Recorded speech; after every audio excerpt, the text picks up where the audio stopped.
Akademiks can't ride no wave. Some real quick things, and I guess we'll touch onto the Foolio thing right now. So, let me see, WFLA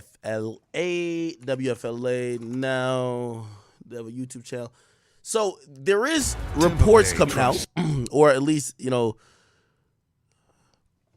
sorry. The police chief kind of updated people that they are getting very close to having an arrest in the murder of Foolio. Let's see if I can find that. I'm trying to find the full clip. Maybe not. I'll just search here. If I can't find it here, fuck it. Okay. Anyway, this is what the police chief said. His name is Chief Burkall. We're working day in and day out on this case. They're developing some good leads. We're working closely with Jacksonville Sheriff's Office. We're working with our statewide prosecutor, our federal partners, the ATF and the FBI, and our local prosecutor, Susie Lopez. And that is good. One thing we're realizing is that they're working with federal authorities on this. And because of that, I do believe that, you know, 100% they're going to have an arrest, right? I mean, I think there's significant leads already. I think what the chief is talking about. Let me just let him finish what he's saying. I can guarantee you that we're going to be following up and making arrests in that case. Are you guys looking at the social media aspect? Absolutely, we're looking at the social media. We're working with our watching the stream Jacksonville partners and getting intelligence on that. So definitely all top of our priority. Do you believe that it's related to these two gang groups up in Jacksonville associated with the rappers? So again, that's part of our investigation, but indications are that there is some type of relationship there. And is there any of those gang members that present, any of that over here on our side of the state? So the ones involved that night, we didn't have any ties in Tampa. So again, but that is part of our investigation.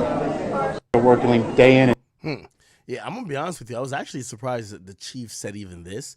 He's speaking to a lot of what the theory is, or maybe they already figured it out. The theory is of the Tampa Bay, or not Tampa Bay, the Tampa polices. They're basically saying, we kind of know what it's about. We do think it got to do with the feud, obviously, with Young and Ace group and Foolio's group.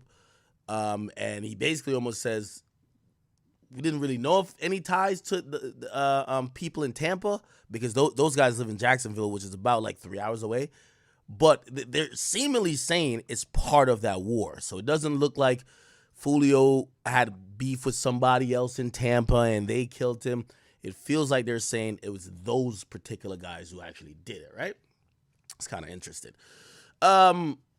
Yeah, if you ask me, they're going to figure out this case really quickly. So if we're going on if we're going on the resources they have, and obviously we did a bunch of digging here, we kind of figured out some interesting parties that you would probably want to not only question, maybe check their phone, check their Instagram DMs, do a warrant on that, see what was deleted, see if they sent messages unsent, you know, all that saved. Whether it's in vanish mode or not. Like, vanish mode is only to make sure your bitch can't find out, but the cops can. You get what I'm saying? Yeah, I think what they probably would have had is they're going to trace whatever, because the other people who shot Foolio were in a car, right? So they have surveillance footage of it happening, and they probably could trace that car back probably even to Jacksonville if it came from Jacksonville. Why? Hey, even if they did no license plate, which a lot of like criminals try to do, thinking they're getting away with it, you're not going to drive 3 hours without getting pulled over without a license plate. That's number one, right? So there's going to be a record of that car going through some type of some tolls, some checkpoints, intersections with cameras. There's going to be some record of all that happening, traveling to the area where the crime happened, and then they could probably do their due diligence to figure out who was in the car. Bro, it's a bunch of niggas doing crime like it. These are the dumbest niggas on earth. Like, it doesn't take too much, and the police have all the amenities in the world. Not only is niggas telling on themselves online, they're going to sit back, watch streams like this. They're going to sit back, watch Instagrams like the people's Instagrams, and just run 20 warrants, not even leave the house, look at all these niggas' messages, run warrants on their phone numbers, look at all their phone numbers, who they called, and look at their Snapchat. Yeah, even Snapchat give it up to. And they're going to figure out all of this shit. So 100%, once they mention the FBI, it clearly tells me that this shit will be solved. It only kind of gives me a hint, though, that there might be a bigger investigation that maybe the feds have been waiting to try to bring down. And that could be somewhat of a RICO case in the sense of these factions been beefing back and forth. But locally in Jacksonville, they've never arrested either party in some huge RICO indictment. They usually arrest, okay, these are the 3 niggas involved with this murder, but they don't arrest the whole gang. So once you hear the FBI, yeah, the niggas is fucked.